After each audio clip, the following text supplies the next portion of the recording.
Hi guys, today we're gonna talk about local anesthetics, and the next three PowerPoints or video recordings we're gonna go into more detail about the specifics. So here are some objectives, some uptake by transformation, comparison of some of the drugs and chemical groups, and the things that we can have to prolong their action, side effects, toxicity, etc. So in terms of flow, we're gonna go through some mechanism of action. The second video is going to be about pharmacology and pharmacodynamics, and the last one is going to be clinical use and toxicity. So let's start by mechanism of action of the local anesthetics.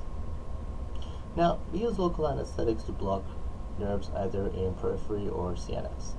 In the peripheral nervous system, these peripheral nerves have both afferent and efferent fibers in them. These fibers are kind of bundled into one or more fascicles, and these fascicles are organized within three tissue layers. The first one, the individual nerve fibers within each fascicle are surrounded by endoneurium, and this is a loose connective tissue containing glial cells, fibroblasts, and capillaries.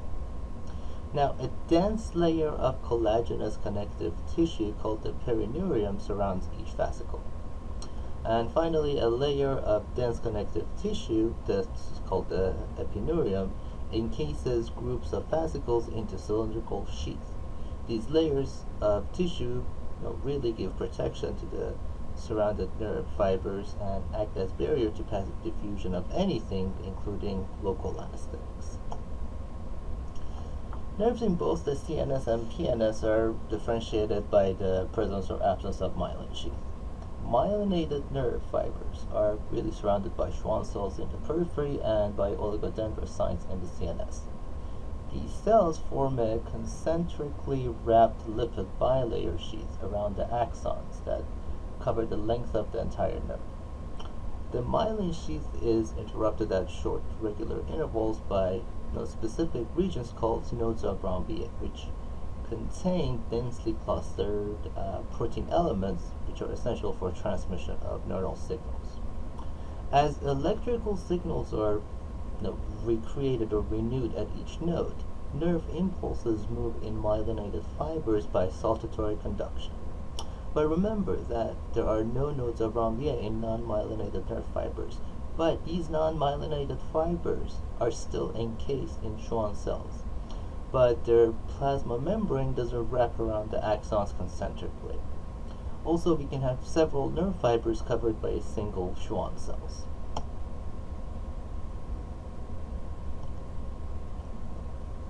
We typically classify nerves based on their size, conduction velocity, and function. In general, nerve fibers with cross-sectional diameter of more than 1 micron are myelinated. Both the larger diameter and the presence of myelin makes conduction velocity go faster. Nerve fibers with large diameters have better intrinsic electrical conductance, and myelin improves the electrical insulation of nerve fibers and allows faster impulse transmission through saltatory conduction. So, large diameter myelinated fibers, and these are typically 8 fibers, are typically involved in motor and sensory function, where speed of nerve transmission is important. But small non-myelinated fibers, and these are typically C fibers, they have slower conduction velocity and are important for sensory information like pain, temperature, and autonomic function. Transmission of these electrical impulses along the cell membrane forms the basis of signal transduction along the nerve fibers. Energy necessary for the propagation and maintenance of these electrical potential or action potential is maintained by the cell surface by ionic disequilibria across semi-permeable membrane. Remember the sodium-potassium ATPase? Now, the resting membrane potential for these cells is about minus 60 to minus 70 microvolts. And remember, the extracellular electric potential is, by convention, defined as 0. So this makes the intracellular potential negative relative to the extracellular space. This negative potential is derived primarily from a difference in the intercellular and extracellular concentration of potassium and sodium ions. Neurons with rest are more leaky to potassium ions than sodium ions because the potassium leach out. So membrane potential is closer to equilibrium potential of potassium, which is minus 80 millivolt, than that of the sodium, which is plus 60 millivolt. The ion gradient is continuously regenerated by the protein pumps. These are the co-transports, the specific channels that are ATPase dependent, so energy dependent. Now, electrical impulses are conducted along the nerve fiber as action potential. They are brief, localized spikes of positive charge or depolarization on the cell membrane that are caused by rapid influx of sodium ions down its electrochemical gradient from the extracellular space to the intracellular space of the neuron. An action potential is initiated by local membrane depolarization, like at the cell body or nerve terminal by ligand receptor complexes. When a certain charge threshold is reached, an action potential is triggered and you get depolarization in a all or none fashion. The spike in membrane potential peaks at about plus 50 millivolt, and here the influx of sodium is replaced with an efflux of potassium, causing a reversal of membrane potential or depolarization, or repolarization. The passive diffusion of membrane depolarization triggers other action potentials in either adjacent cell membranes, in non-myelinated nerve fibers, or adjacent nodes of rhombia in myelinated fibers. And this results in a wave of action potential being propagated along the nerve. Now, a short refractory period is the next phase, and this is why we don't get retrograde spread of action potential on previously activated membranes. The flow of ions responsible for action potential is really mediated by a variety of channel and pumps, and the most important of which are the voltage-gated sodium channels. They're essential for the influx of sodium ions during the rapid depolarization phase of the action potential and belong to a family of channel proteins that also include voltage-gated potassium and voltage-gated calcium channels. Each voltage-gated sodium channel is a complex made up of one principal alpha subunit and one or more auxiliary beta subunits. The alpha subunit is a single polypeptide transmembrane protein that contains most of the key components of the channel function. They include 4 homologous alpha helical domains that form the channel pore and control ion selectivity. Also, voltage sensing regions that regulate gating function and inactivation, and phosphorylation site for modulation by protein kinases. Beta subunits are short polypeptide proteins with a single transmembrane domain.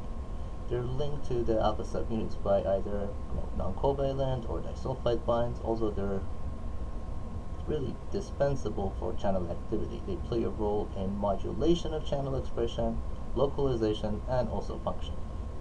Again, without a stimulus, voltage-gated sodium channels exist predominantly in the resting or closed states.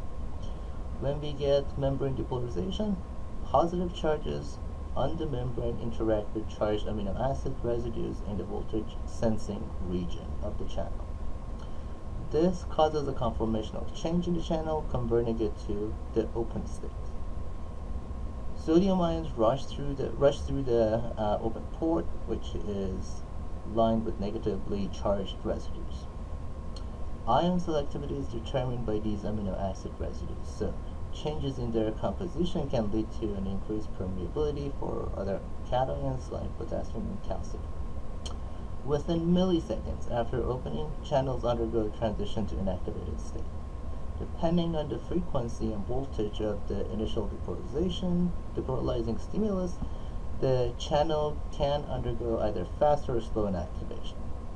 Slow or fast inactivation refer to the duration in which the channel remains refractory to repeated depolarization before it resets to the closed state. fast inactivation is completed within a millisecond and is sensitive to the action of local anesthetic. But slow inactivation, it lasts usually seconds to minutes, is different from the fast inactivation, and it is resistant to the action of local anesthetic, and its mechanism is not clearly defined. It often occurs after prolonged decorization and is thought to be important in regulatory membrane excitability. Now, local anesthetics blocks the transmission of nerve impulses by targeting the function of the voltage-gated sodium channels.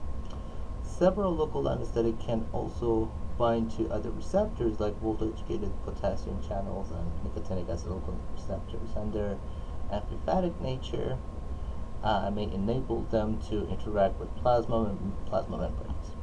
But in reality, local anesthetics induce anesthesia and analgesia through direct interaction with the voltage-gated sodium channels. Other molecules with local anesthetic properties, like the TCA antidepressant, anticonvulsant, can also interact with these voltage-gated sodium channels, but we don't know if they act through similar mechanisms.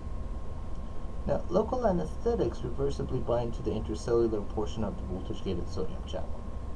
Several hydrophobic aromatic amino acids located within the channel are important for the drug binding in that region.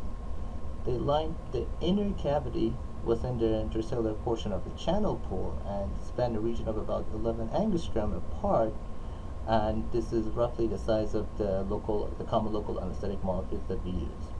Now, if we change any of these amino acids, the binding affinity for local anesthetic goes away. When we inject local anesthetic around the nerve, we get a concentration-dependent decrease in the peak sodium current. This is called the tonic blockade and refers to the reduction in the number of sodium channels for a given drug concentration present in the open state at equilibrium. But when we have repetitive stimulation of the sodium channels, we also get a shift in the steady state equilibrium. So we would have a larger number of channels being blocked at the same drug concentration.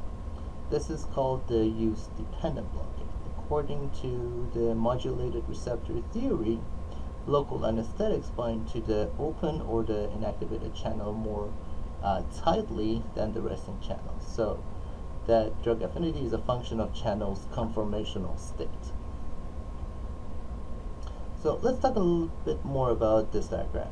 Here you can see the bilayered lipid membrane of the conductive tissue within the sodium channel, spanning the membrane. Tertiary amine local anesthetics exist as both the neutral base, or N, and the protonated charge form, or NH+, and these two are always in equilibrium. The neutral base, the N, is more lipid soluble, so preferentially partitions into the lipophilic membrane interior and easily crosses through the membrane. The charged moiety, the NH+, is more water soluble, and this is the active compound essentially that binds to the sodium channel at the negatively charged membrane surface. Now, both forms can affect the function of the sodium channel. The N form can cause membrane expansion and closure of the sodium channel, but the NH form will directly inhibit the sodium channel by binding with the local anesthetic receptor. Now, you also see the TTX, or tetrodotoxin, here, and unlike our local anesthetic, TTX binds to the external surface of the sodium channel and has no interaction with the clinically used local anesthetics. Now, interestingly, there are other local anesthetic or the sodium channel blockers like pufferfish toxin or neosaxotoxin that binds on the external surface, and there's a tremendous synergy of that with our local anesthetics. Now, if you guys are interested about that, we can always talk about those during the lecture chapter. And now let's get back to the local anesthetic action. Local anesthetics block peripheral nerves by disrupting the transmission of the action potential along the nerve fiber. To get to the site of action, which is really the voltage-gated sodium channel, local anesthetics have to reach the target nerve membrane. So they have to diffuse there. Even without injections next to the nerve, only about 1 to 2% of the injected local anesthetic really penetrate into the nerve, probably because of all the connective tissue, the endoneurium, perineurium, etc. around the nerves. The degree of this nerve blockade depends on the local anesthetic concentration and volume. For a given drug, a minimum concentration is necessary to affect complete nerve blockade. It reflects the potency of the local anesthetics and intrinsic conduction properties of the nerve fiber, which in turn likely depend on the drug's binding affinity to the ion channels and the degree of drug saturation necessary to block the transmission of these action potential. So it follows that individual types of nerve fibers are different in their minimal blocking concentration. So some A fibers are blocked by lower drug concentration than even C fibers. Also, the pattern of stimulation, tonic versus use-dependent blockade, influences the degree of blockade of the conduction. So repetitive stimulation, which can lead to a shift in steady-state equilibrium of blocked sodium channels, are associated with higher conduction blockade than the tonic stimulation at a given drug concentration. Now, don't forget about the local anesthetic volume. A specific or a sufficient volume is needed to suppress the regeneration of the nerve impulses over a critical length of a nerve fiber. As membrane depolarization from an action potential passively goes away or decays with distance along the nerve fiber, the presence of the local anesthetics decreases the ability of adjacent membranes or the successive nodes of rhombia to regenerate the impulse. Transmission stops once the membrane depolarization falls below the threshold for that action potential activation. If the exposure distance is inadequate, action potentials can skip over blocked segments and resume nerve conduction. But exposure over a long segment of nerve to even a relatively low drug concentration of local anesthetic can still result in gradual extinction of impulse by decremental delay. Not all sensory and motor modalities are blocked equally by local anesthetics. Now, local anesthetics produce and kind of an ordered progression of sensory and motor deficits, starting with the disappearance of the temperature sensation, then proprioception, then motor, sharp pain, and finally light touch. This is called the differential blockade that you guys have all seen when you do a nerve block. Now, simply put, local anesthetics bind at a specific site that are within the inner vestibule of the sodium ion channel. The commonly used injectable local anesthetic exists in two forms that are in dynamic equilibrium: an uncharged base in red or a protonated quaternary amine in blue. The neutral base allows the anesthetic to penetrate the nerve membrane to gain access to the receptor, and the charged form binds to the receptor and is responsible for its effects.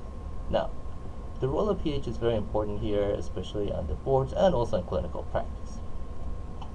The relative proportion of the charged and uncharged local anesthetic molecules is a function of the dissociation constant of the drug and the environmental pH.